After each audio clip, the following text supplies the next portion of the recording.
Olivia Hayes lit up her phone, turned the screen off, then checked the text thread 3 more times.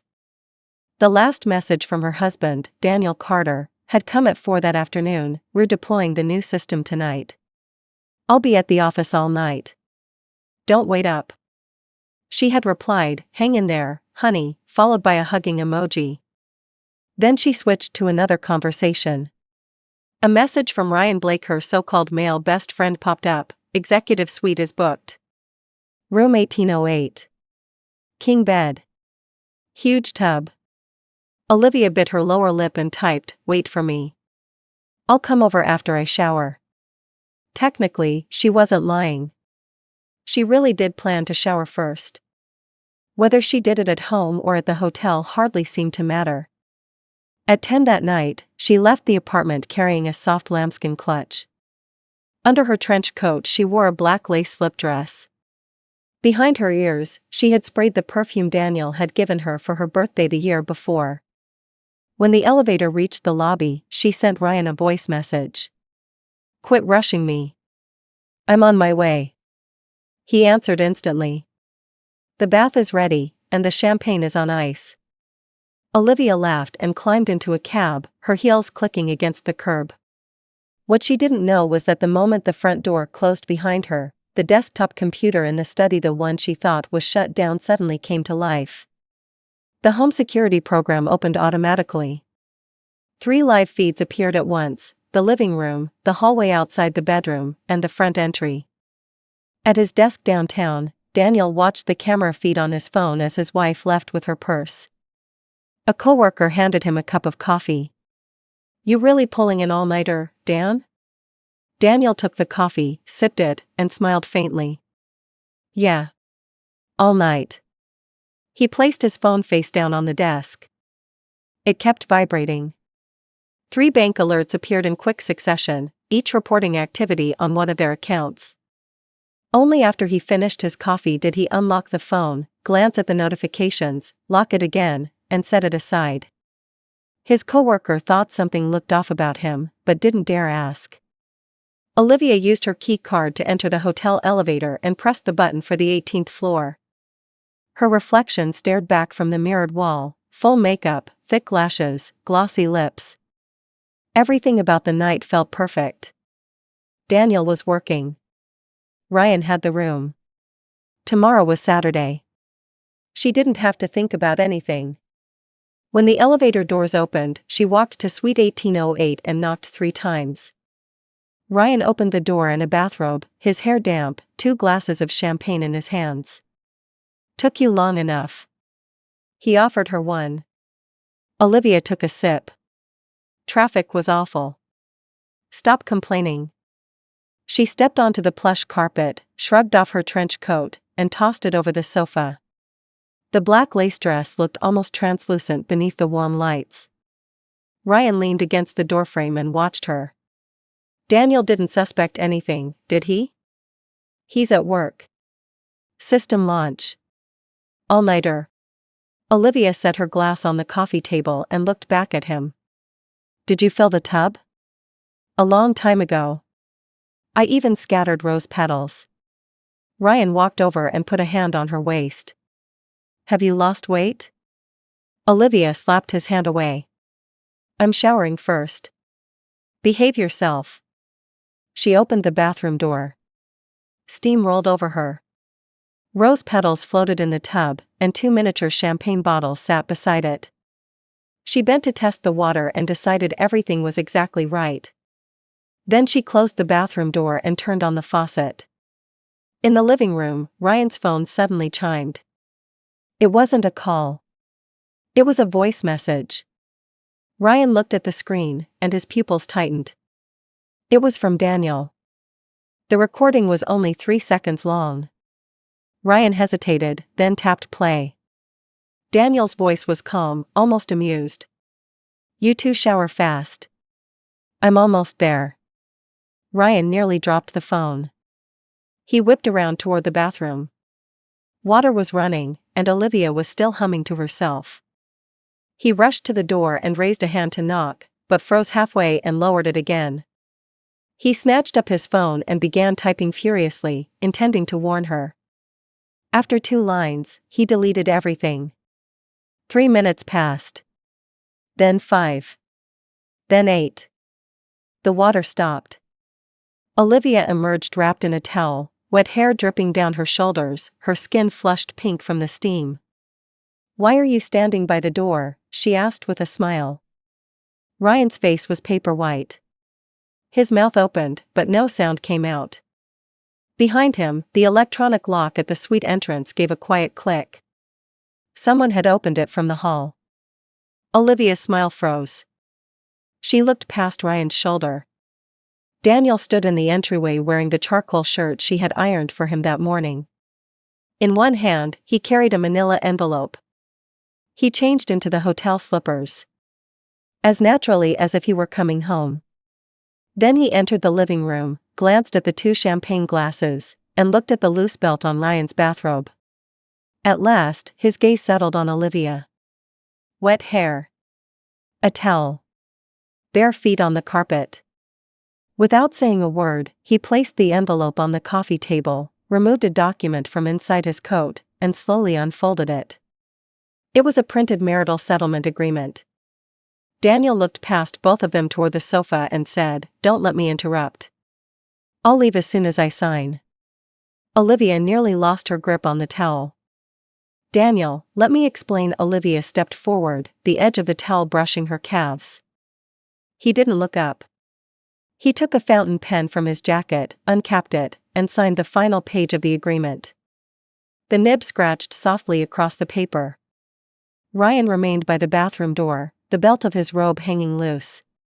He tried to speak, but his throat seemed sealed shut. Daniel pushed the agreement across the table and placed the pen beside it. "Your copy is here. Sign it or don't." His voice was flat. "My attorney filed the petition this afternoon. Be at the county courthouse Monday at 9. Olivia's nails dug into her palm. "Listen to me. This isn't what it looks like." "Then what is it?" Daniel finally raised his eyes.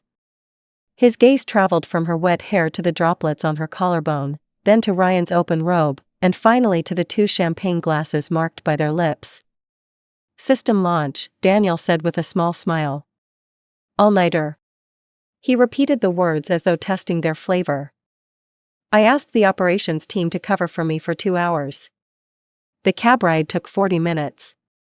He checked his watch. "You 2 work more slowly than I expected." Ryan finally found his voice. "Daniel, nothing happened." "Your robe is on backward," Daniel interrupted. Ryan looked down. The belt had indeed been threaded from the inside, proof that he had thrown it on in a hurry. All the color drained from his face. Daniel dismissed him and turned back to Olivia. "That gray coat in the closet, you cut off the tag. It cost $1,200, and you told me it was for your father." Olivia's lips trembled. "Last week you said your best friend had been dumped and needed a weekend in Miami. You charged $3,500 to my card." Daniel leaned against the arm of the sofa. "Yesterday your friend posted from Orlando, while you told me the 2 of you were in Miami." Olivia opened her mouth, but nothing came out.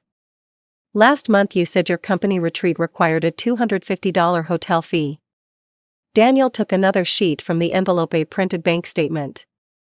"But that same night, your card was charged $450 at the Bulgari Hotel." He placed the statement beside the settlement papers. "I honestly thought you and Ryan were only having dinner." Daniel's gaze flicked toward the king-size bed. "Apparently, I wasn't thinking big enough." Olivia shook from head to toe, twisting the towel in her fist. "You've been spying on me? You demanded the cameras, and you chose the password. Did you forget?" Daniel lifted an eyebrow. "You said you were afraid of burglars, so I installed 3, one in the living room, 1 at the front door, and 1 outside the bedroom." Olivia looked as if he had slapped her. She had forgotten. She had insisted on that security system. The password was her birthday, and the app was on her own phone, but she hadn't opened it in 3 months. Because she had never thought she would need it. Because she assumed Daniel didn't know the password either. "When did you find out?" she asked, her voice shaking. Daniel checked the time. "At 4 this afternoon, when you texted, 'Hang in there, honey.' I had just finished confirming that Ryan had booked this room with his driver's license." Ryan turned ghostly pale. "And you, Ryan?" Daniel faced him. "Last year you borrowed $15,000 from me because you said your mother needed surgery. I wired it that day and didn't even ask for a promissory note." Ryan stepped back until his shoulders hit the bathroom doorframe. "Did you repay it?" Daniel asked. Ryan swallowed hard. "No." Daniel answered for him. "You spent it on Olivia's birthday handbag. And in the picture you posted that day, the Hermes scarf around her neck cost another $1,200 charged to my secondary card." Ryan couldn't say a word. Daniel stood and straightened his shirt cuffs. "That's all I came to say." He picked up the manila envelope and headed for the door. "Read the settlement carefully. I'm keeping the condo and the car. I've frozen the joint accounts and moved the disputed funds into my attorney's trust account. Your share can be decided in court after every charge is accounted for." He changed his shoes and rested a hand on the door handle. Then he looked at Olivia one last time. "One more thing." He seemed to remember it casually. "I shared the security footage with Ryan. The two of you can enjoy the replay together." The door closed. Only Olivia, Ryan, and the 2 unfinished glasses of champagne remained in the suite. Bubbles were still rising through the gold liquid. Olivia's knees gave out. She dropped onto the carpet, and one side of the towel fell open. Ryan crouched to help her, but Olivia shoved him away. "Don't touch me." Her voice cracked like breaking glass.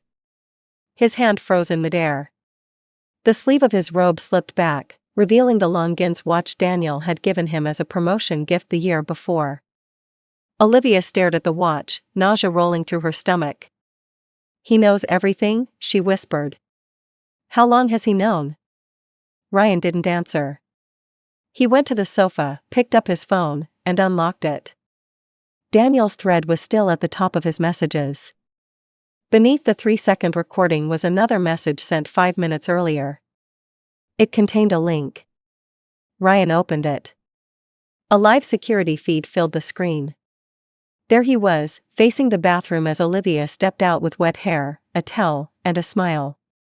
The image was sharp enough to show the droplets clinging to her lashes. A caption appeared beside the video, recorded. "Replay available." Ryan's knuckles whitened around the phone. "He sent you this?" Olivia pushed herself off the floor, wrapped the towel tight again, and walked barefoot to his side to stare at the screen. Her breath touched his neck, but there was nothing remotely seductive about the moment now. "When did he send it?" she demanded. "While you were in the shower," Ryan said hoarsely. "Why didn't you tell me sooner?" "How was I supposed to?" "The water was running." "Was I supposed to burst in and yell, 'Your husband is coming'?" Olivia slapped him across the face. The sharp crack rang through the silent suite. Ryan's head snapped to the side. He pressed his tongue against his cheek and did not hit her back. Instead, he picked up his champagne and drained half the glass, the cold liquid sliding down his throat. "What do we do now?" he asked. Olivia didn't answer. She stumbled to the nightstand, grabbed her phone, unlocked it, and opened her banking app. Available balance, $0. She checked Venmo. $0. Cash App, $0. Every linked account had been emptied or frozen. She scrolled through the transactions. The last transfer had been made at 9:47 p.m., the exact time she got into the cab. The memo contained one word: reconciliation. The receiving account was one of Daniel's savings accounts. She recognized the last 4 digits. The amount was $196,403.29. It was everything they had saved during 4 years of marriage. Not a dollar remained available to her. Olivia stared at the number, her hand shaking so badly she could barely hold the phone. He moved all the money, she whispered. Every cent. Ryan leaned over to look, then remained silent for several seconds. Then move whatever you have in your own account. That was the joint account. He froze it. Olivia cut him off. I have barely $300 in my payroll account. She suddenly looked up and stared straight at him. Did you ever repay the $15,000 you borrowed from him last year? Ryan's eyes darted away. And not yet. Then pay him now. She seized his arm, her nails biting into his skin. Transfer it tonight. Tell him you're repaying the debt. Maybe he'll be less aggressive in the settlement. Pay him with what? Ryan jerked free. I spent the money on U-bags, shoes, hotels.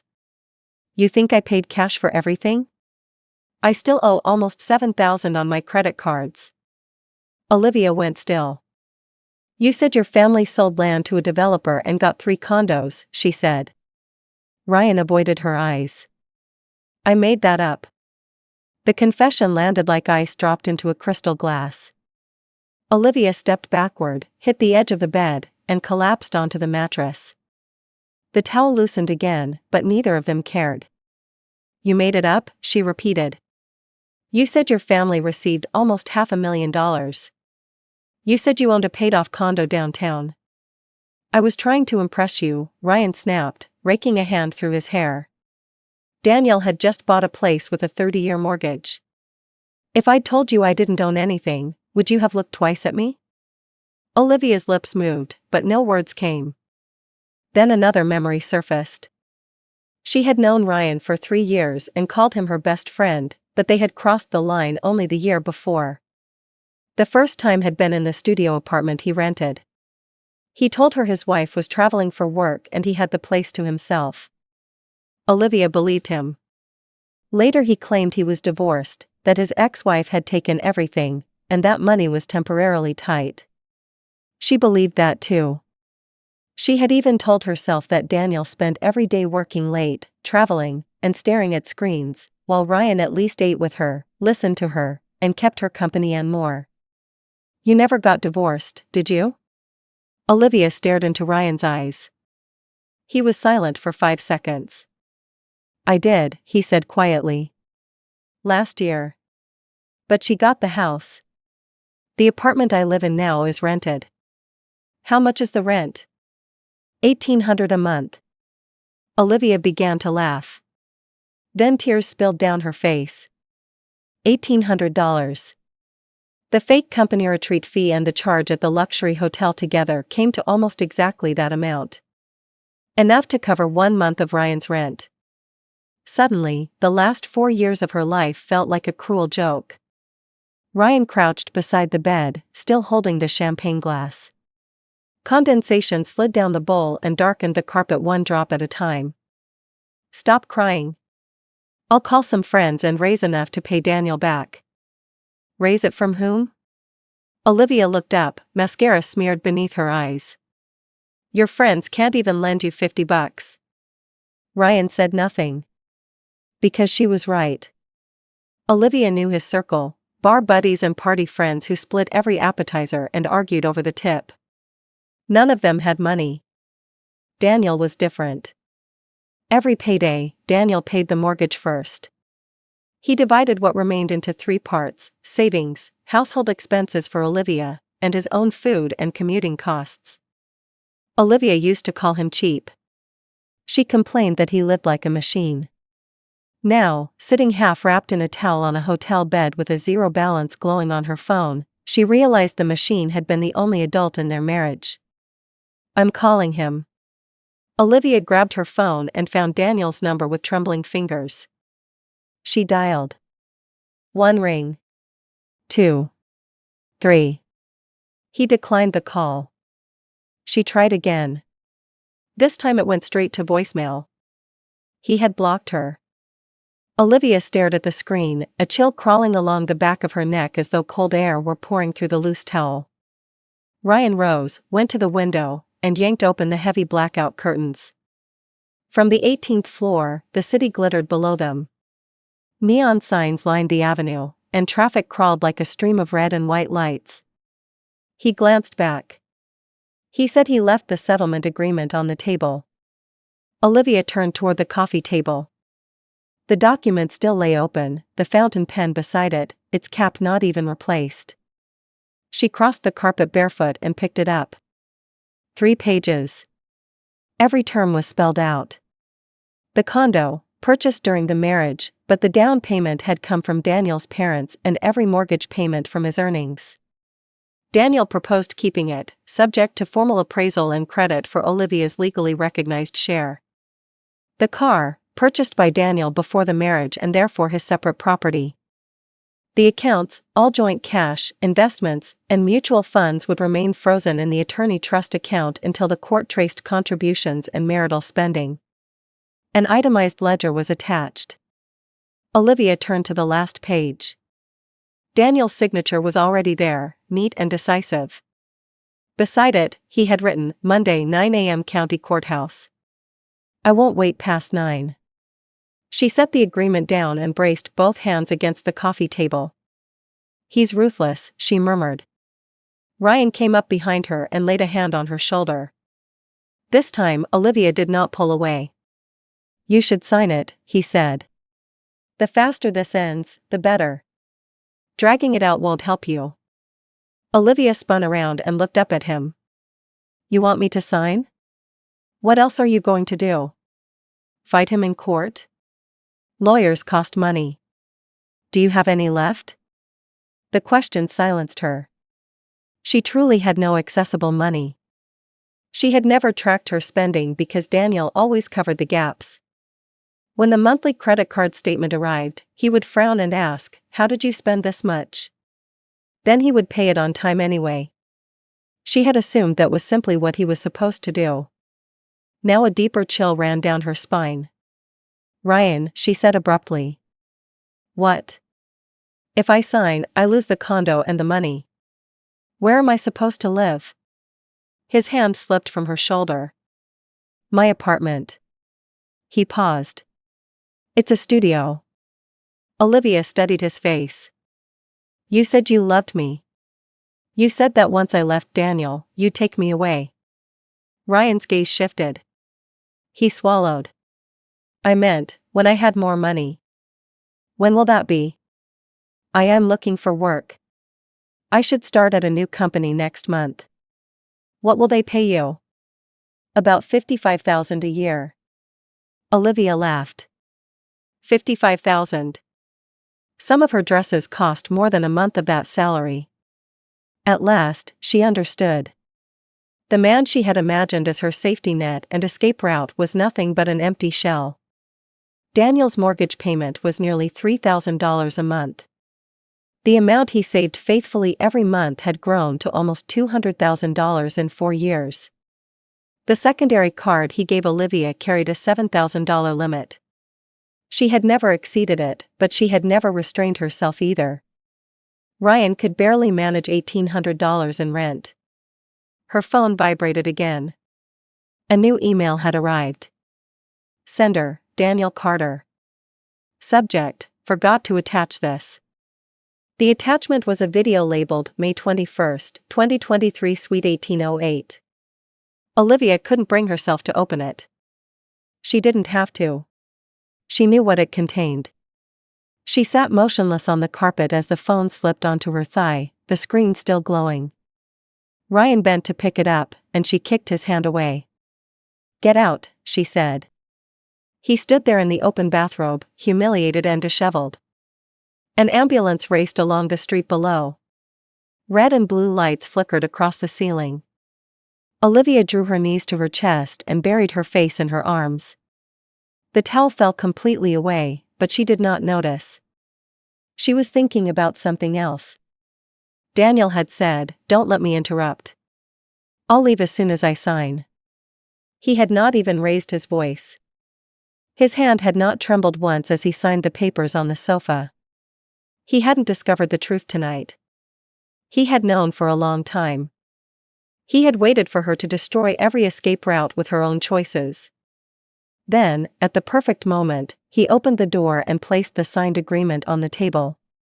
From beginning to end, he never cursed her, struck her, or even called her a name. He simply left. And took control of the nearly $200,000 with him. The more Olivia thought, the colder she became, until her teeth began to chatter. Olivia sat on the hotel carpet for nearly an hour. At one point Ryan crouched beside her and offered tissues. She refused them. Eventually she stood, went into the bathroom, put her black lace dress back on, and dropped the towel on the floor before stepping over it. She picked up her trench coat, grabbed her clutch, and headed for the door.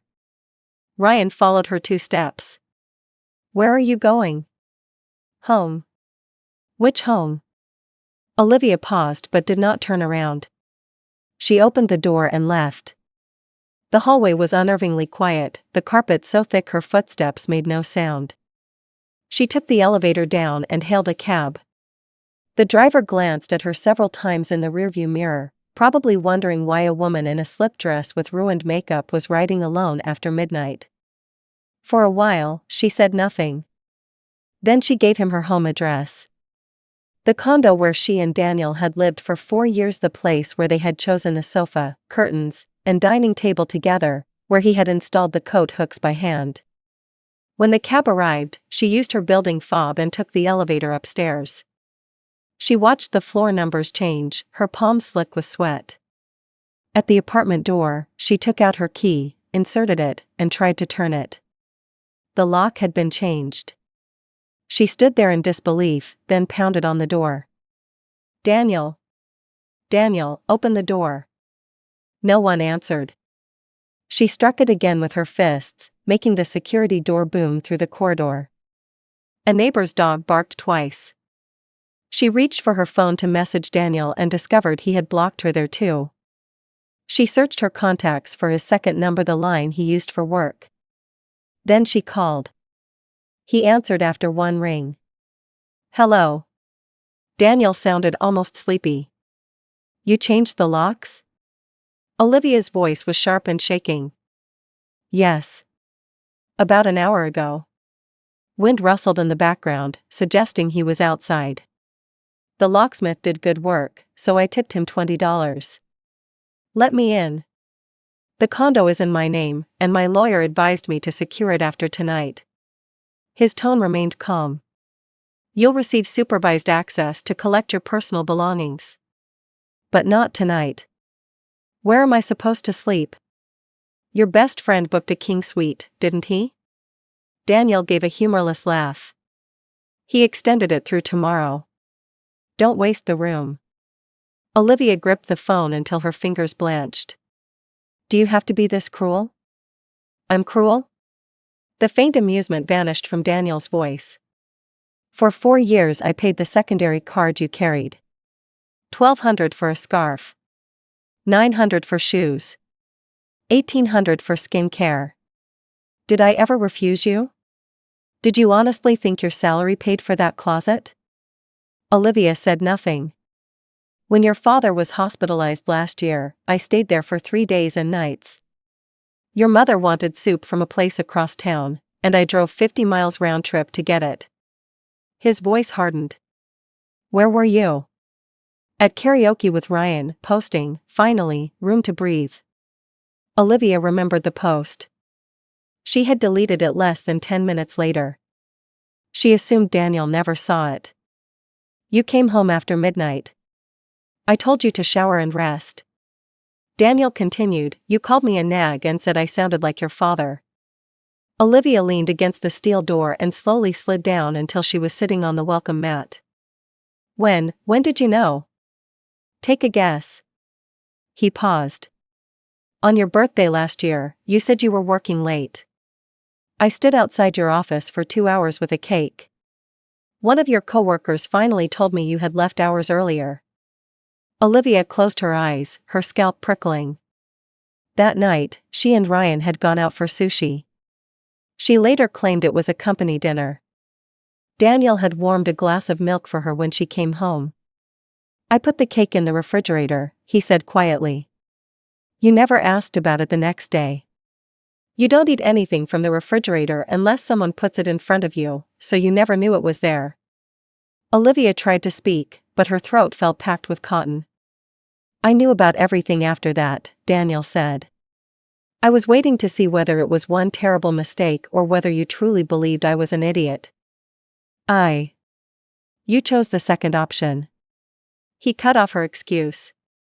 I have nothing else to say. Find somewhere to stay. See you Monday.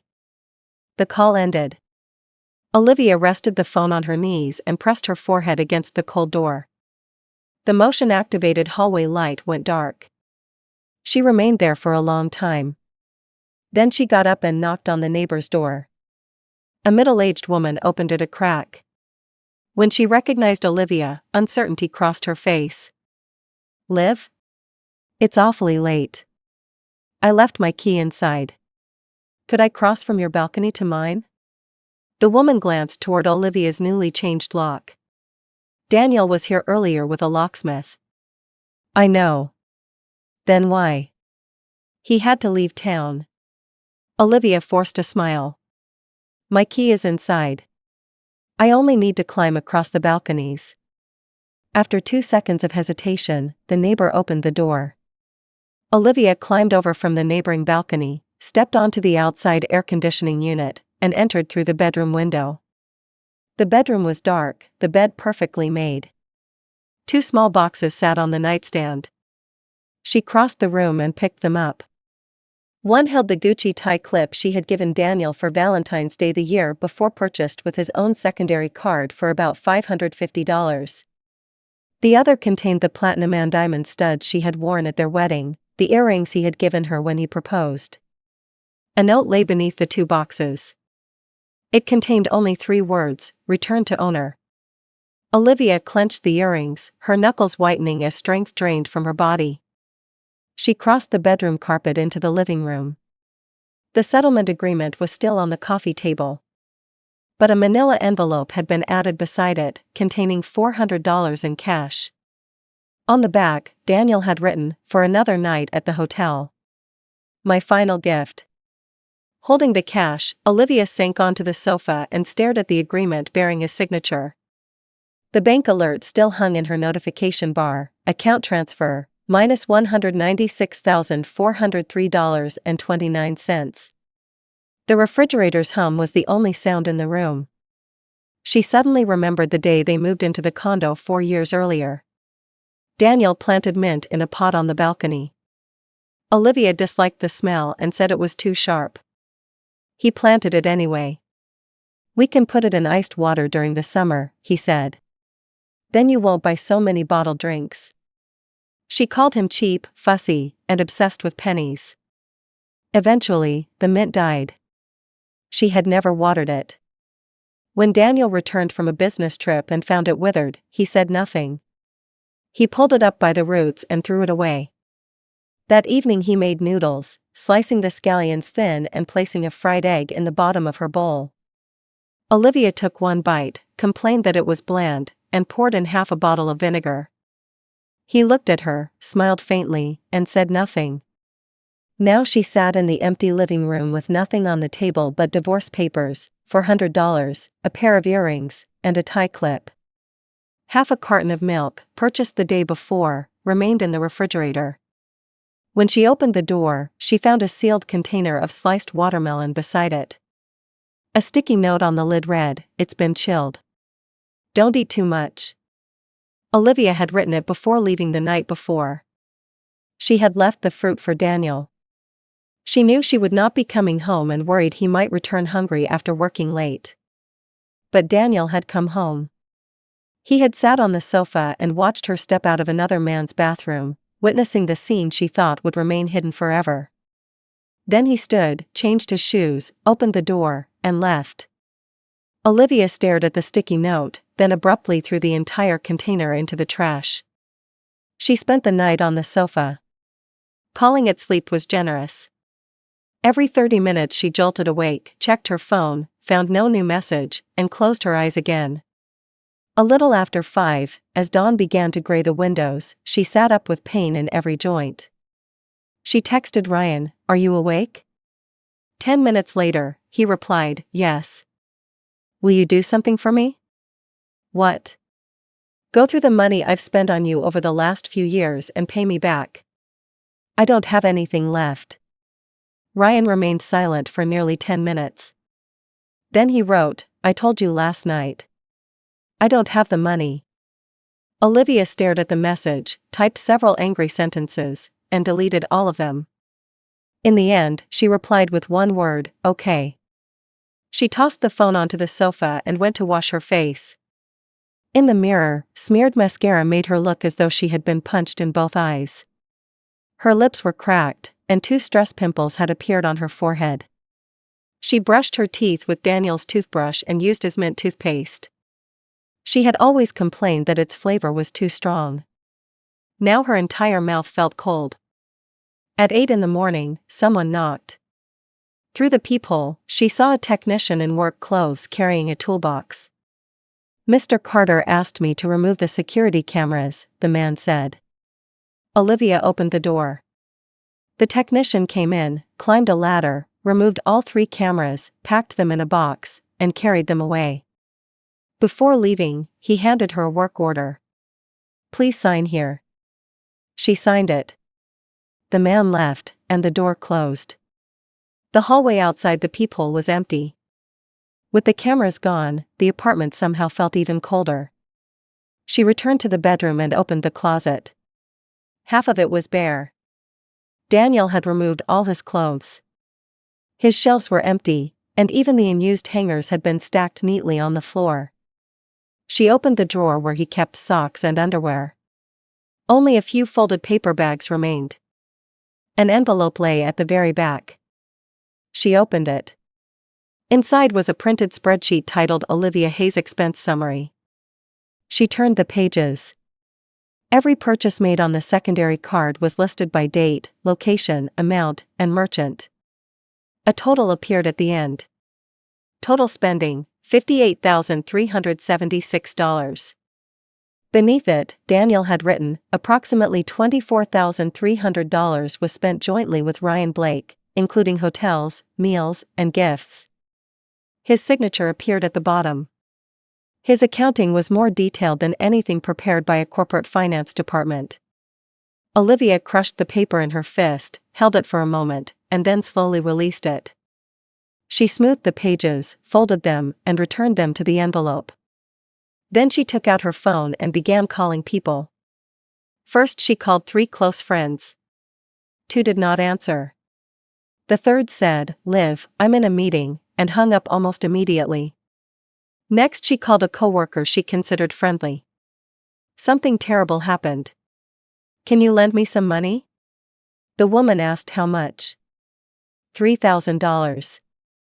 There was a 5-second silence. Olivia, my mortgage is really tight right now. Olivia ended the call. She kept scrolling, an old college roommate, a cousin back home, friends she had shopped and dined with over the years. After 7 calls, she managed to borrow a total of $600. $600. Not even enough to cover 1 month of her beauty club membership. She leaned against the headboard. Her screen dimmed, then lit with a food delivery promotion. Your favorite taro dessert is on sale today. She stared at the notification for a long time. The previous summer, whenever she ordered dessert, she bought 2, a taro ball bowl for Daniel and a taro smoothie for herself. Daniel didn't even like sweets. But he always finished his portion. A pressure gathered in Olivia's chest, stuck between grief and panic. She called one last number. Her mother's. The call connected. Mom. Olivia? Why are you calling so early? Daniel and I are getting divorced. There was silence for 3 seconds. What did you say? Her mother's voice jumped an octave. He wants a divorce. He froze the money and locked me out of the condo. What did you do? Her mother interrupted, furious and alarmed. Daniel is a good man. Did you start another mess? How many times did I warn you about that so-called male best friend? I told you it would end badly. Olivia couldn't say a word. Where are you now? Her mother demanded. At home. Who's home? The condo. If he told you to leave, don't squat there and make things worse. Pack your things and come back here. Your father's heart isn't strong, so don't send him to the emergency room with this disaster." Hearing her mother breathe hard on the other end made Olivia's throat ache. "Mom, I don't even have money for a cab." After a pause, her mother said, "I'll send you enough for the train. Don't take a cab all the way here, it's too expensive." The call ended, and a $200 transfer appeared on Olivia's phone. She accepted it. She put the phone in her pocket, rose from the sofa, and looked around the living room where she had spent 4 years. She had chosen the blue-gray fabric sofa. Daniel wanted leather because it was easier to clean, but she said the colors looked cheap. One of her scarves still lay across the back cushion, an Hermes scarf Ryan had given her. She picked it up, stared at it, and dropped it into the trash. Then she went to the bedroom, pulled a suitcase from the bottom of the closet, and stuffed in whatever clothes remained. As she zipped it shut, she saw the 2 boxes on the nightstand. The tie clip and the earrings. After hesitating for 3 seconds, she placed both boxes in the suitcase. She changed her shoes, opened the door, and rolled the suitcase into the hall. The motion light came on and went dark again. Before entering the elevator, she looked back once at the security door. A sticker from the new lock manufacturer still clung crookedly beside the handle. On the train, Olivia sat beside the window with her temple against the glass. Farm fields flickered backward outside. Her phone rested on the tray table, its screen lit. She opened her photo gallery. The most recent picture of them together was from New Year's Day. Daniel was in the kitchen making dumplings, his sleeves rolled to his elbows and flour dusting the tip of his nose. She had posted it with the caption, "Husband serving as today's guest chef." Friends had flooded it with likes. Ryan commented with a laughing emoji. At the time, she felt proud. She had a husband who cared for her, a lover who adored her, and an understanding friend cheering from the comments. Now the flour on Daniel's nose felt like a needle in her eyes. She deleted the picture. Then she scrolled farther back. Their courthouse wedding photo showed them in white shirts. Daniel's collar was crooked, and she had reached up to straighten it just as the photographer pressed the shutter. For years, it had been her phone wallpaper. Last month, she replaced it with a selfie. Because Ryan said she looked beautiful in that one. She stared at the wedding photo for almost 2 minutes, then locked the phone and turned it face down. The train arrived. Her mother was waiting at the station, her expression stormy. "Have you eaten?" was the first thing she asked. "No. Come home first. Your father made noodles." Her mother strode ahead, and Olivia followed with the suitcase dragging behind her. In the cab, her mother sat in the front and did not speak or turn around. At home, her father prepared 2 bowls of noodles. He had added too many scallions, and the broth was a little salty. Olivia sat at the table, swallowed 2 strands of noodles, then drank a spoonful of broth. Her mother waited until she had eaten half the bowl before asking, what exactly happened? Olivia set down her chopsticks and told them everything. When she reached the security camera footage, her mother slapped her chopsticks onto the table. "You insisted on installing cameras and then forgot the password? Did you really forget, or did you simply think nothing could touch you?" Olivia lowered her head. "You are cutting that Ryan person out of your life completely," her mother said, pointing at her. "And the money? Has he calculated what he owes you?" "He says he doesn't have any." "Then make him sign a promissory note. Put it in writing and make monthly payments. Who did you think you were? You used Daniel's money to support another man. What was going through your head?" Tears rolled from Olivia's eyes into the broth, making tiny circles in the oil on its surface. Her father washed the pot in the kitchen, the faucet running loudly.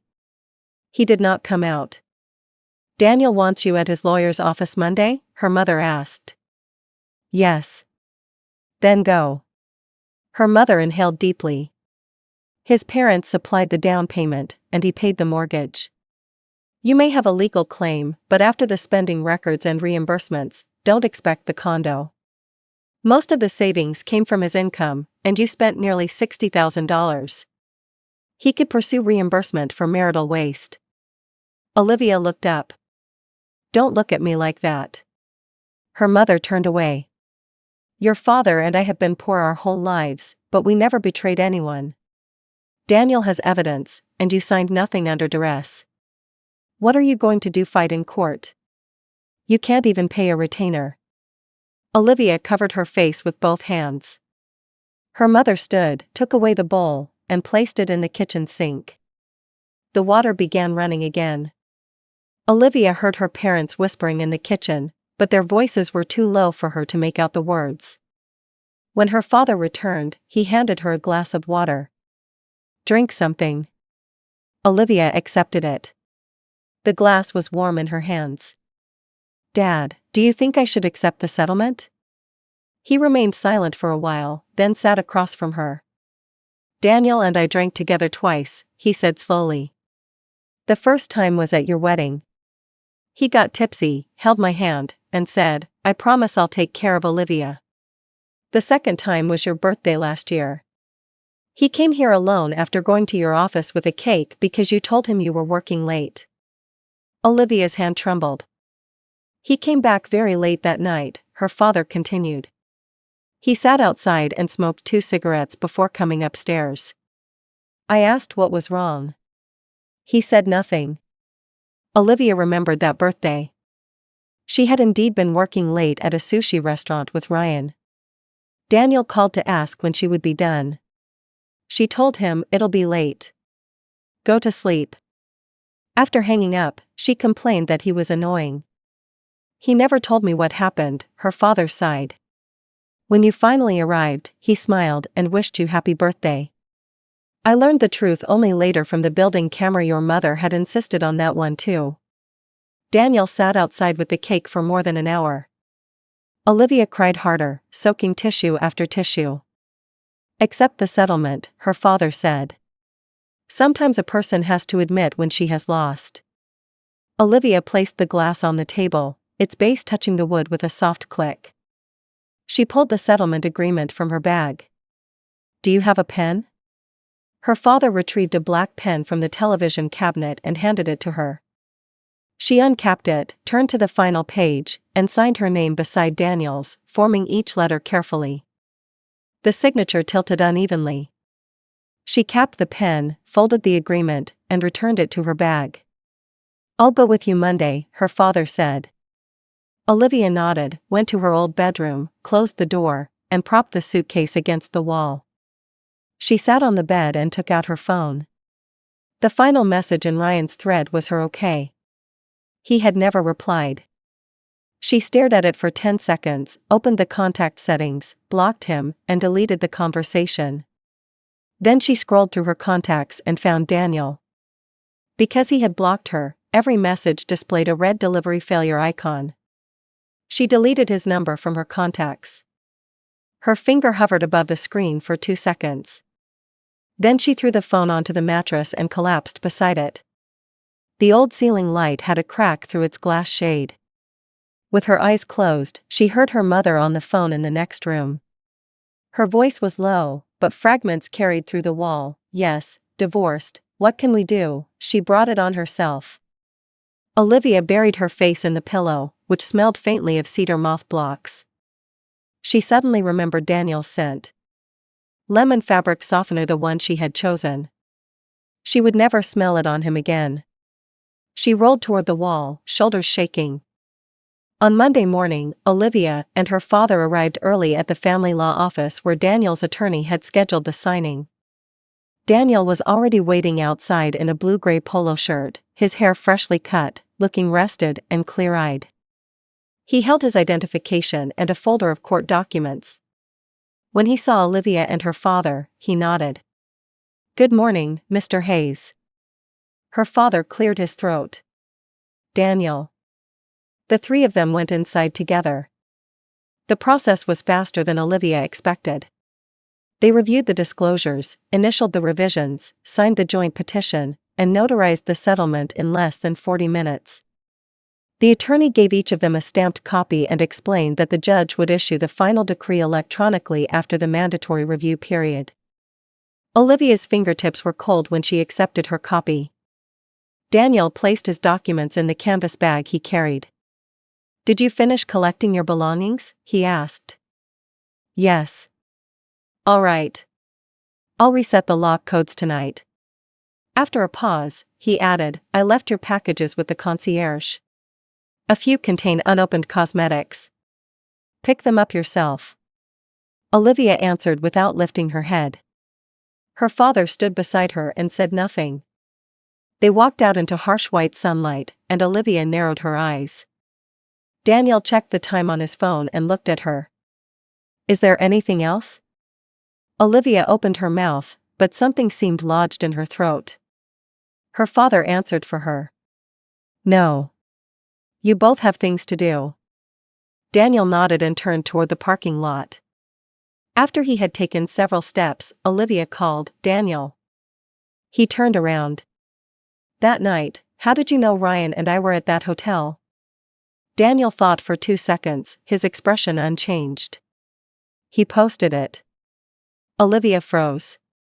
"He posted a photo of the lobby chandelier and tagged the hotel.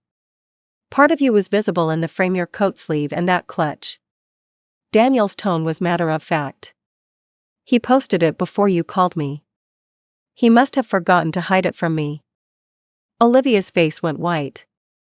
Ryan did love posting his life online. Every time he visited a nice restaurant or hotel, he uploaded several pictures with captions such as, "Taking a day to breathe." Before she entered the bathroom that night, he had taken a mirror selfie. He must have posted it without thinking. Olivia rarely looked at Ryan's feed because she considered most of his posts boring. But she had forgotten that Daniel followed him. They had connected the year Ryan borrowed money. "One post?" Her voice sounded far away. "Yes," Daniel said. "But your bag was a limited edition in an unusual color. I recognized it because I was with you when you ordered it." After saying that, he turned and walked away. Olivia stood on the office steps, sunlight burning the back of her neck. Her father took her arm. "Come on. Let's go home." She followed him toward the bus stop, her steps unsteady. One social media post. Between them, she and Ryan had spent tens of thousands on an affair, forgotten their own security camera password, and finally exposed everything with a single careless photograph. On the bus, Olivia leaned against the window and watched storefronts slide backward. Her phone vibrated. It was a bank alert. Deposit to account ending 8871, $15,000. Memo, repayment of prior year loan. Olivia read the message twice. $15,000. Ryan had repaid the money he borrowed from Daniel. But he had sent it to Olivia. She searched for their conversation, forgetting she had deleted it. The message history was empty. She checked her contacts. Ryan's number was gone there too. She no longer had a way to reach him. Then why had the money come to her? Understanding dawned. Daniel had instructed Ryan to repay the debt into Olivia's account. He had assigned the receivable to her. She tightened her grip on the phone until her fingertips whitened. $15,000 was enough for a security deposit, several months of rent, and a little time to survive while she looked for work. She didn't know when Daniel had demanded repayment. Maybe the night he signed the agreement. Maybe yesterday. Maybe that morning. He had said nothing. He had calculated everything. He gave her no false hope and no excuse, but he had not left her destitute either. Her mother had been right, Daniel always knew his numbers, and he knew where the line was. When the bus reached their stop, Olivia and her father got off. They walked along the old street near her parents' house, beneath plane trees whose leaves had curled in the heat. Her father walked slowly beside her. "Did the money arrive?" he asked. "Yes." "Good. Find an apartment first. Don't panic about work. Take your time and do it properly." Olivia nodded. After a moment's hesitation, she opened her banking app and transferred half of the money to her mother.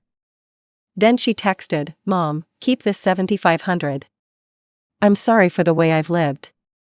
Her mother immediately replied with a single period. 2 minutes later, another message arrived, "There are noodles on the stove. Come home and eat." Olivia put the phone in her pocket. She looked up through the branches. Sunlight broke into golden flecks across her face. For the first time in days, she noticed how blue the sky was. For more exciting content, please subscribe and follow us.